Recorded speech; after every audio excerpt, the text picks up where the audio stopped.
Hello everyone, welcome to Edutap. तो हम आज बात करेंगे बीआरबीएल यानी कि banking regulation and business law subject की 3 मंथ स्ट्रैटेजी क्या होनी चाहिए। तो अभी अप्रैल चल रहा है, आपका जो एग्जाम है वो 21 जुलाई को है। You have around 3 months, more than 3 months you can say. तो आप इस टाइम के अंदर कैसे इस एग्जाम के लिए प्रिपेयर कर सकते हैं बिना किसी कोचिंग के, बिना किसी एक्सटर्नल मदद के। आप खुद से इस एग्जाम के लिए कैसे प्रिपेयर कर सकते हैं, इसकी स्ट्रैटेजी हम आज डिस्कस करेंगे। तो देखिए, we have 4 modules, module A, module B, module C and module D.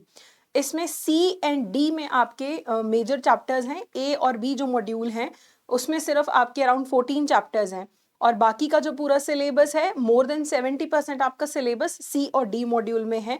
तो ऑब्वियसली जो पेपर है वो सी और डी मॉड्यूल में से ज़्यादा आता है। तो हमारा जो फोकस है, more than 70% of your time, आप बोल सकते हैं 70 to 75% आपका जो टाइम है वो बीआरबीएल के सी एंड डी मॉड्यूल की प्रिपरेशन में जाना चाहिए।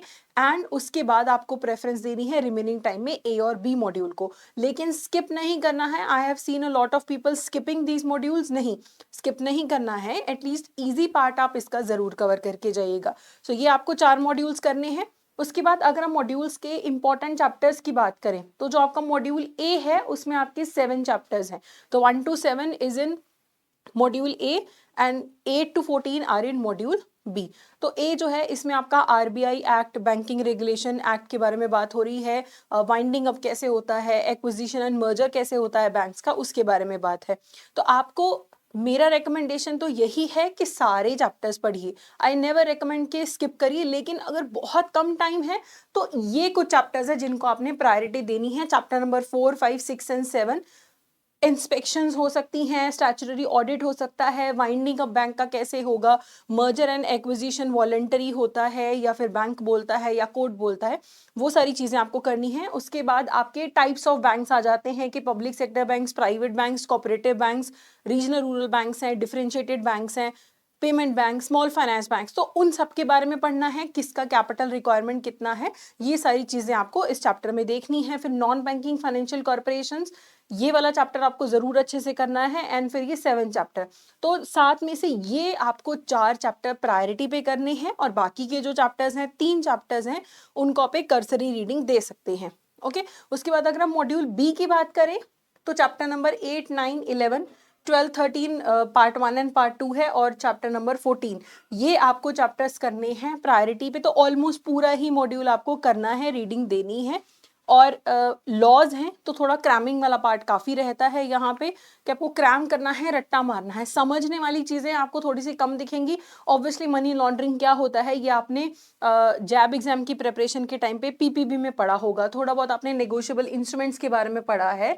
तो कुछ कुछ चीज़ें तो आपने पढ़ी हुई हैं ऑलरेडी जैब एग्जाम के लिए, जब आपने principles and practices of banking पढ़ा था। तो इन चैप्टर्स को आपको प्रायोरिटी देनी है। ओके। उसके बाद अगर हम मॉड्यूल सी की बात करें तो यहाँ से शुरू हो जाते हैं आपके बहुत इंपॉर्टेंट चैप्टर्स।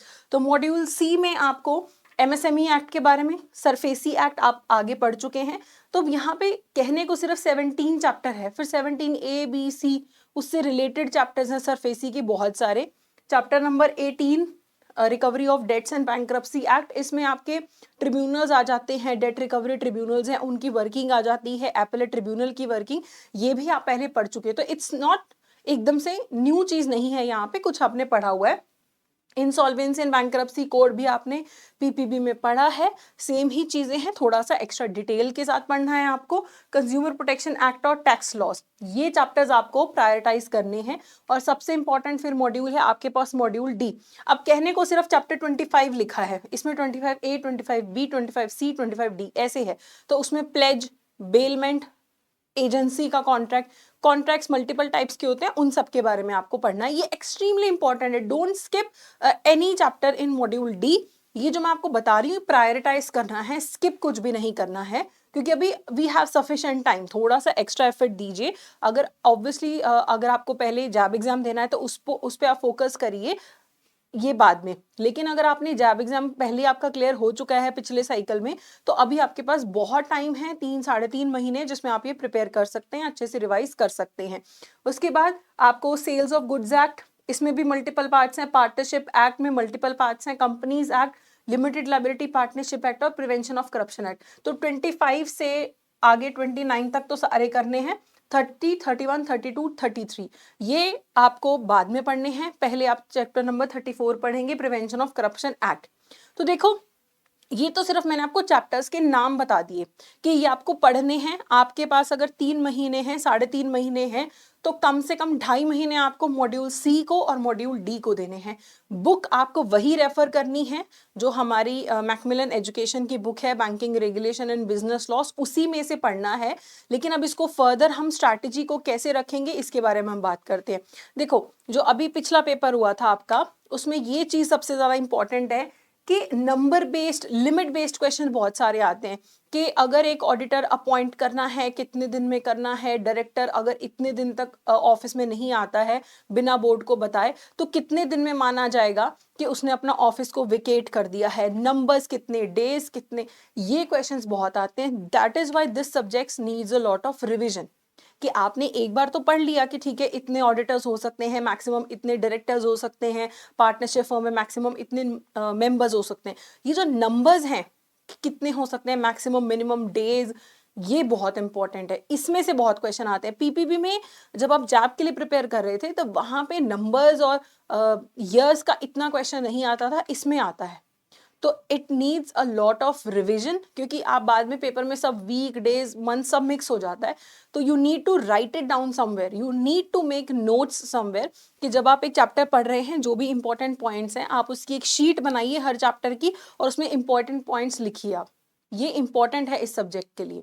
कितनी लिमिट है, कितना स्मॉल फाइनेंस बैंक्स में कितनी कैपिटल की रिक्वायरमेंट है, और ये जो सब्जेक्ट है आपका लॉज का है तो यहाँ पे चेंजेस बहुत होते रहते हैं। तो you have to keep the data updated. पुरानी बुक से किसी से नहीं पढ़ना है, पहले वो एलआरबी वाली बुक आप उठा ले कि ये सेम है, नहीं, बिकॉज अमेंडमेंट्स होती रहती हैं तो आपको उनका ध्यान रखना है। तो लॉ अमेंडमेंट्स के बारे में बहुत क्वेश्चन आते हैं, जैसे जो आपका मॉड्यूल ए है और बी है इनमें बहुत सारे एक्ट्स हैं, बहुत सारी चीजें जो 2022 में अमेंड होगी, बहुत सारी चीजें 2023 में अमेंड होगी।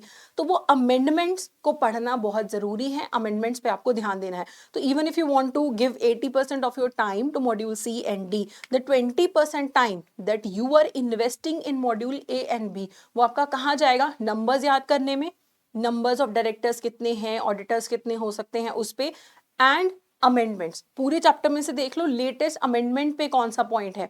जैसे जो स्मॉल फाइनेंस बैंक्स हैं उनके लिए अब जो लाइसेंसिंग पॉलिसी है वहां पे जो स्मॉल फाइनेंस बैंक्स में मिनिमम कैपिटल का कितना रिक्वायरमेंट है, 200 करोड़ का है, तो वो 200 करोड़ आपको याद होना चाहिए। पेमेंट बैंक्स का 100 करोड़ है, कितने सालों बाद payment banks small finance banks बनने के लिए अप्लाई कर सकता है, 5 साल बाद कर सकता है। तो इन नंबर्स पे फोकस करना है। बार बार बोला जाता है कि सी एंड डी मॉड्यूल इंपॉर्टेंट है, ऑब्वियसली वो इंपॉर्टेंट होगा क्योंकि उसमें चैप्टर ज्यादा हैं। तो अगर इसके 14 चैप्टर हैं तो 14 चैप्टर में से 20 क्वेश्चन तो आएंगे ना, 25 क्वेश्चन आएंगे। तो वो 25 क्वेश्चंस में आपको प्रायोरिटी किसको देनी है, किन चीजों को याद करने में प्रायोरिटी देनी, यही नंबर्स, अमेंडमेंट्स बहुत इंपॉर्टेंट है। ओके, आरबीआई के सर्कुलर्स में कुछ भी चेंजेस आता है, you have to keep an eye on those things.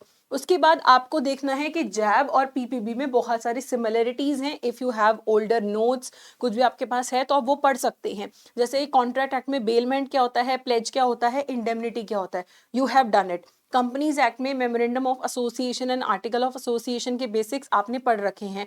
RTI act आपने पढ़ रखा है, कंज्यूमर प्रोटेक्शन एक्ट आपने पढ़ रखा है, नेगोशिएबल इंस्ट्रूमेंट एक्ट के बेसिक्स पढ़ रखे हैं।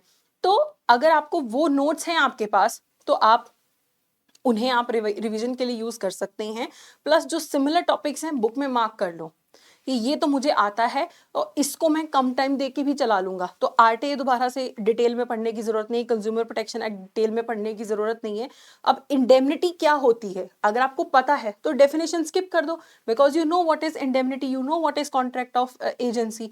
तो उतना पार्ट स्किप कर दो, उसको सिर्फ रिविजन के टाइम पे देखना। नई नई चीजों पे अभी अगले 2 महीने उन चीजों पे फोकस करो जो पहले पढ़ी ही नहीं है, क्योंकि एंड टाइम पे आप अगर देखोगे ना उन चीजों को तो आप घबरा जाओगे।